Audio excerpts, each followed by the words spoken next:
Larry Kunkle, radar second class. And the most exciting time that I can remember was when it was a Sunday morning and we were in the Cuban blockade. We were sent to Cuba. And in fact, I'll back up a little bit. We were in Jacksonville, Florida. Our ship was in Mayport, Florida. And we were assigned, Kennedy made his speech that he said he's going to send ships down there to have a blockade.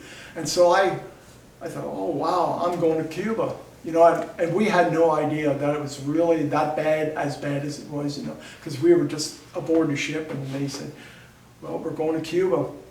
And so before I left, I called home and I said to my family, and the family really didn't get news up to date. They didn't hear Kennedy make his, or see him make his speech, you know, and everybody that did, you know, they knew what was going on. But they said, oh, okay, have a nice time, you know. So, but we went into Cuban blockade, and we had, we were told, the captains told us later on, years later, that they had special instructions. If we invade Cuba, we are going to do this and do that, you know. And they had all this stuff secret. It was secret, you know. But we did not invade, luckily. And Kennedy and Khrushchev got it together shortly after that. And we were down there the whole time. It was about 6 weeks or so that the whole thing was going on, you know. And we would stop Russian ships, and the officers would signal them and turn around, go back. And every one of them did. And we had just weren't sure what's going to happen if one of them decides he's not going back, you know, he's going to start shooting and stuff like that. And we had this, of course we were on a warship that could shoot against them.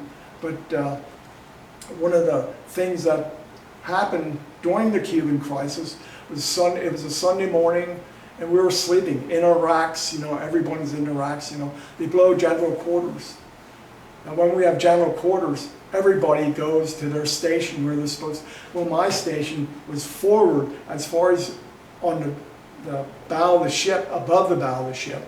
And we had a long way to run, you know. And I ran, I have no idea how I ran and got dressed before I got there. Because I thought, I'm going to be late, something's going to happen, and I have to get there, But it was really, to me it seemed forever to get there. But it was a very quick time, I'm sure. But that's one of the most exciting things that happened to us, you know, just not being accustomed to any war and stuff like that. All of a sudden you're in war. And then we found out the carrier we were playing on, the USS Enterprise, nuclear carrier. And they had sent planes out, and the planes were returning. They sent the wrong signal or something. That's why they blew general quarters. So we got general quarters and did all that kind of stuff, and it was just incredible. And we were always aboard the ship. You know, we never went anywhere because we weren't, at that time, we weren't allowed to go on liberty and stuff like that. And one of the saddest times when I was in the Navy was in '62 when President Kennedy was assassinated. And I was actually in my bunk reading his PT 109 when the captain come across intercom. He said the president was just assassinated. And it's the very first time I never really got over it. And I was halfway through the book, PT 109, I was halfway through that book.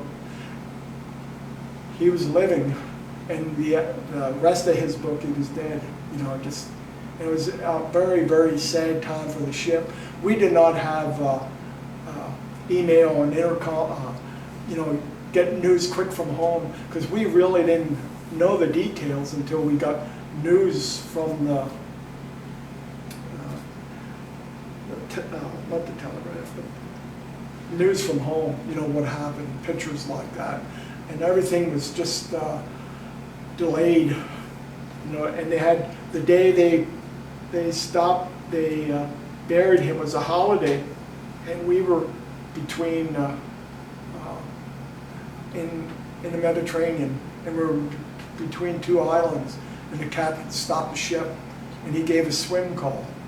And I'll never forget this. I was so, I couldn't believe it. Here I could dive off the ship into the water, you know, just, and it was during a very sad time that this happened, and it was just very, very sad. That was really